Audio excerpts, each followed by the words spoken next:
I felt lucky. I received the offer to join a well-known advertising firm after an interview. It was also where I experienced something terrifying later. It was the first day of my internship that day. When I arrived at the company, I was directed to the general manager's office, where he greeted me and complimented me on an excellent interview. The GM of this company was really young, handsome, and was known as King of Diamonds. The GM assigned me to the project inventory department, mainly doing some sorting and document editing. After explaining the job, the HR manager came to lead me to my workplace. When we came to the department, he showed me where to work and told me to get to know people around. The table had been cleared, and it seemed that there had been no staff sitting at that position for a long time. Seeing a new colleague, people around started to notice me. At this moment, I felt that everyone's expression was a bit unfriendly. Their attitude didn't seem to be cheerful when I appeared. A female colleague told me that it would be better for me to offer to change the working position. It turned out that the owner of this desk was Lisa, who committed suicide by jumping off the company building.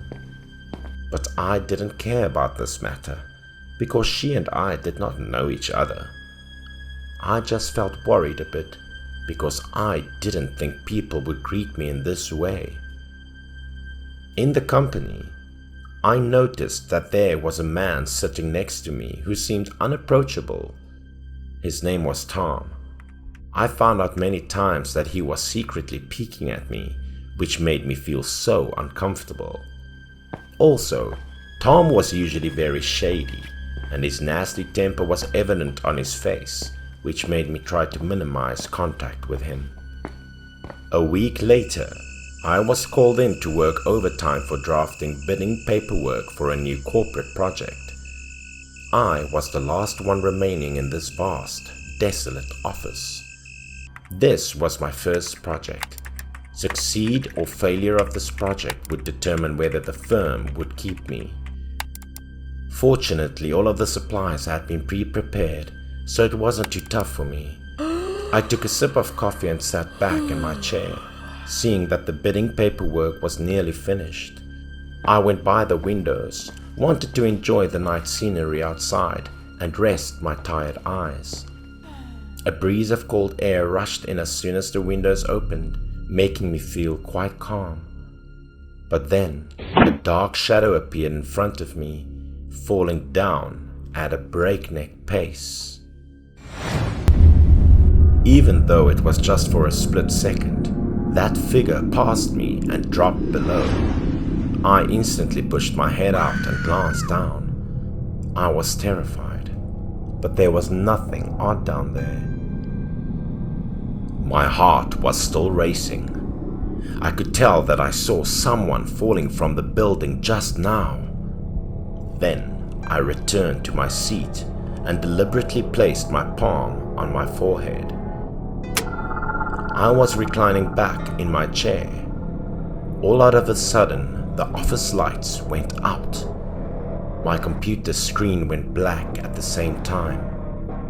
I instantly leaped out of my chair, knowing that the bidding paperwork I had been working on earlier had not been saved, and that if the computer crashed, the entire night's effort would be gone. So I checked from the top to the bottom, and this time it was really gone. The power in this building had been turned off. Suddenly the screen just switched on. Even worse, a video began auto-playing on the screen.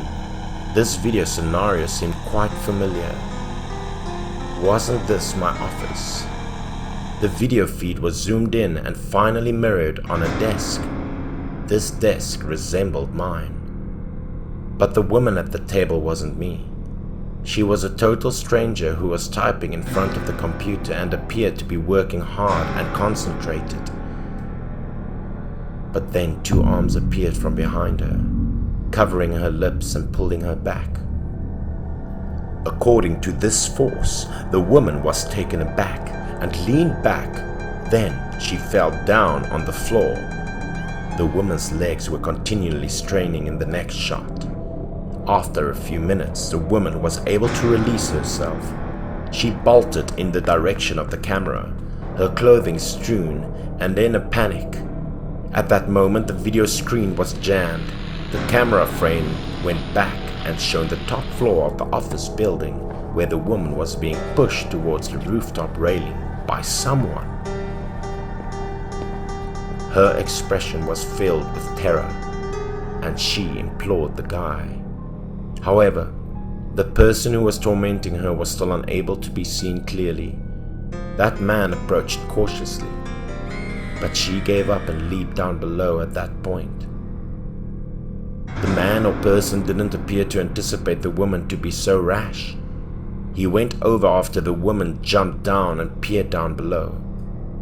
At this point, the man's face emerged clearly in the camera. It was the general manager, and I couldn't believe my eyes. The murderer in the video was really him. What was more unexpected was his remarkable serene look. The screen then returned to its previous state of noise, but the computer let out a horrible wail.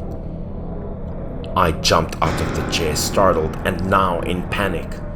But what was even worse was that when I glanced up, there was already a person seated on my chair.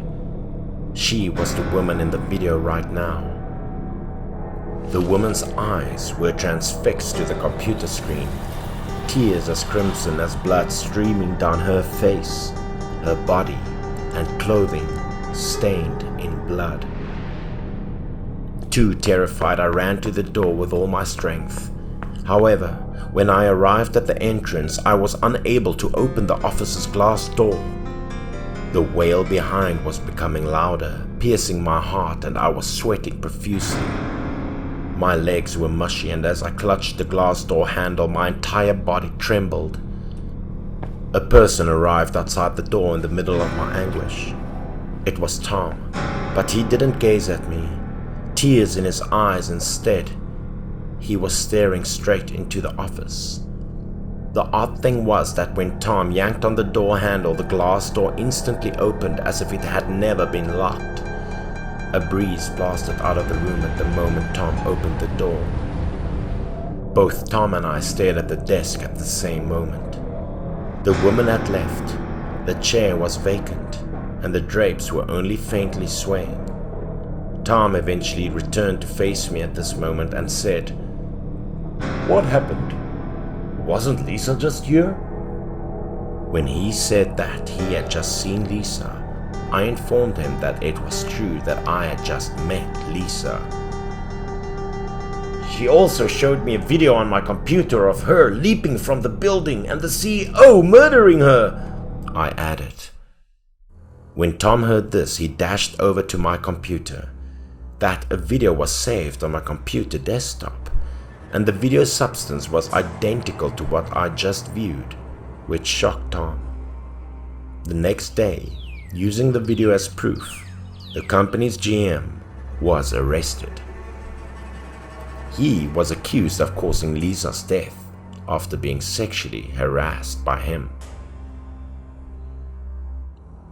Later, I discovered that Lisa was Tom's lover, despite the fact that they had only known each other for a month.